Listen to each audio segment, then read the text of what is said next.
This is going to be a double edition of Nerding Out for Music Sounds, and to keep things YouTube friendly so their odd filters don't get to me, I'm going to mispronounce the name of this company. It's a Schiit model Loki, I believe. I hope that's how it's pronounced. And then with that, I'm going to tell you what that is in a second. I've got a Bellari, Rolls, what have you, different names for this company over time. PA550. This is a preamp. This is an EQ. And it's not just a regular EQ, and I'll show you why in a second. Now, my setup necessitated having both of these because it's a little different. I've got, as you can see below them, I've got a power amplifier. These two are going directly into that. They're chained first the preamp, then the EQ. So this is the control system, power drivers and whatnot for the speakers, which are JBL 4410s, and you can see those in another one of my videos. You can also see the Macintosh in another video. And my source is this Gerard 401, and I've got a SME tone arm and a Stanton cartridge. The PA550, this preamp, now as you can see, it's got tone controls. It's also got a headphone jack. It's got a front panel input. That would be the channel one. I don't know why it says in one and then channel one, but you know, the same thing. And then in the back, very simple. Inputs, outputs, and the one input, of course, is phono, as you can see, with a ground plug, and the other one is line level. This front panel one is line level as well. And so the reason for this is, as you noticed, I have one source, a turntable. I don't really need anything else aside from a phono preamp. If I want to later plug in a CD player or you know, Bluetooth for my phone or for my laptop, I've got two inputs to do that. But I don't know the last time I listened to any of those things when I wasn't in my car. At home, it's been strictly vinyl. I don't have a tuner anymore, don't need it. So the reason I got this was because it had tone controls and because it had a phono preamp. I've been looking forever for something that has both. I've been able to find preamps that had phono pre built in, but no tone controls. Or I've been able to find ones with tone controls and they were line level only. Now, granted, I could get something from the 50s, 60s, maybe early 70s, usually tubed, like from Dynaco, Scott, that would do all of these functions, plus a lot more. You'd have mono control, you'd have a loudness button probably, balance control. We don't have any of that here. And except for the mono control, I have found that I've been fine without the rest of that stuff. So I got this thing thinking, oh, well, this is perfect for my needs. It'll go this right into the power amp. I wanted something compact. I didn't want tons of features and switches and buttons and craziness to go wrong. And as I said, I didn't want something that was 40, 50 years old that might need a lot of work and would be a lot more expensive than this unit is. This unit goes online for a very reasonable price, under $200, I believe. The build quality is quite good. The case is metal, and that, always being someone who's used lots of old equipment, gives me pause with the ground wire. But no, there's been no issue with that and the metal case. In fact, no, it is, yeah, and it's one solid piece of metal. Oh, I just noticed that, at least this part. So very well machined and built. They do make a lot of pro gear, and so you would expect that. Very nice feel to these controls.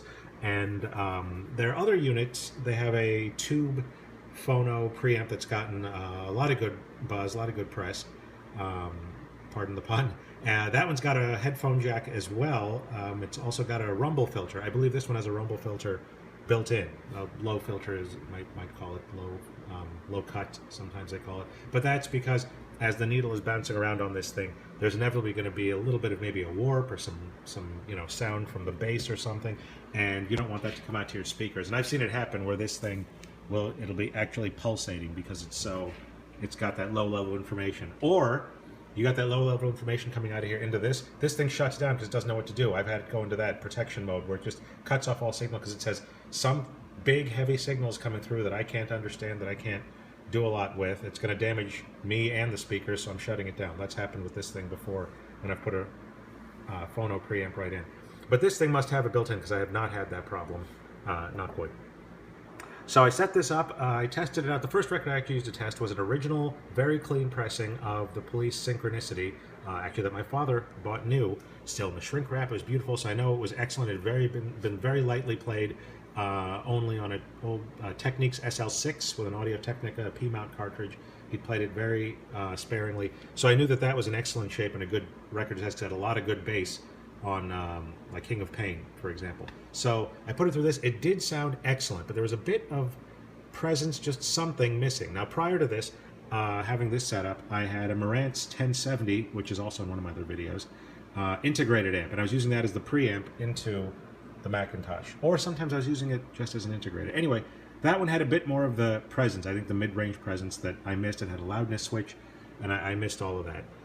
So this sounded good, and it took a while to break in, I'll be honest, to burn in. But it was sounding good, but it just didn't have that richness that I wanted. And I'm sure audiophiles right now are cringing, saying, no, you must be pure, you can't have any tone controls and stuff. Well, that's how I like it, you know. I played bass and drums for many years, so that's probably coloring my opinions a little bit. I like, well, here, right now on here, I've got Pink Floyd, I've got this Sly album, The Police that I mentioned. So, you know, I like bass, I like having somewhat of an in-your-face sound, but I don't want, you know, the Cerwin-Vega PA speaker sound. Anyhow, so this I could have lived with, but I was really wanting maybe to go back to the Marantz. Yet, at the same time, I had ordered this, the Loki. But this is an EQ, and I ran this through this into this, and it sounds phenomenal. There's so much nice control with this. This setup, and you're thinking now, audiophiles, you're hanging yourselves. 2 sets of tone controls? Yeah, that's what I did. And I was actually thinking I get the Bellari tube phono preamp, and then see how that sounded into this and into this, but it just wasn't happening. So, and probably it was my tube choice, maybe I didn't let it burn in long enough, but then I also thought about it aesthetically, it just wasn't doing it for me, and when I put these two things together, the Bellari and the Loki, it just sounded amazing. So I decided to stick with this combo, and I've been very happy. So the Loki, they bill it as not just a regular EQ, the old style EQ. I'm sure you've seen many from, I'm trying to think here, usually I see them from Techniques, Realistic, and you know, it's a 10, 12, 15 band EQ with the sliders and the smiley face EQ.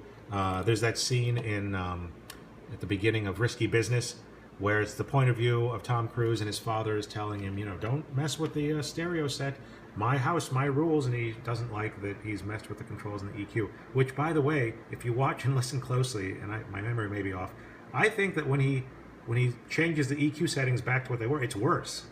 I could be wrong. Or maybe it was that the EQ settings you're seeing as the actor is changing them do not at all correspond to what you're hearing. I don't know. But back to this. If you had one of these, everyone would have been happy, because this thing is beautifully machined. This is like a jewel. This is a piece of art, almost. There's an artist, Don Drum, who does a lot of work with various metals, and this thing is like metalsmithed. I was very impressed. In fact, Bellari, which I've been very impressed with in the past, and this is solid metal, and they also make pro gear, I would say this is actually machined better. A real nice feel to these. They're not steeped, however you say it. Some people say one, some say the other, but they still have a real nice feel to them. It's very simple, and I could be fooled into thinking it was passive, because right now it's off. It'll still pass signal, and these will do a very, very light job of what they're supposed to be doing before it's switched on. So let's look at the back. That's actually where the power switch is, which means they probably want you to leave it switched on. Switched on. There's that light, which is incredibly bright. I found out at night. But it's very simple. Input, output, power jack, as you can see, power switch, as I mentioned. The underneath, just some rubber feet. And the front, very simple. You got the light. This is actually a switch to switch it out of the circuit, to have it bypassed. Actually bypassed, so these will do nothing. And I found a few times that if this is off or if it's bypassed, I almost can't tell the difference. I look up and I'm like, oh, wait a minute, it's been switched off, or it's been switched to bypass mode. And that's because this thing is doing such a good job on its own. By can't tell the difference, I mean between being off or being on, but bypassed, which is the mark of a good piece of equipment. I can definitely tell that something doesn't sound right. So up above these knobs, you can see the frequency ranges that they kind of affect. There's 2 for the mid-range, the musical middle range, as they used to call it in Stereophile magazine. And I find that those 2, plus the treble control and the bass control especially, really do a nice job of contouring the sound.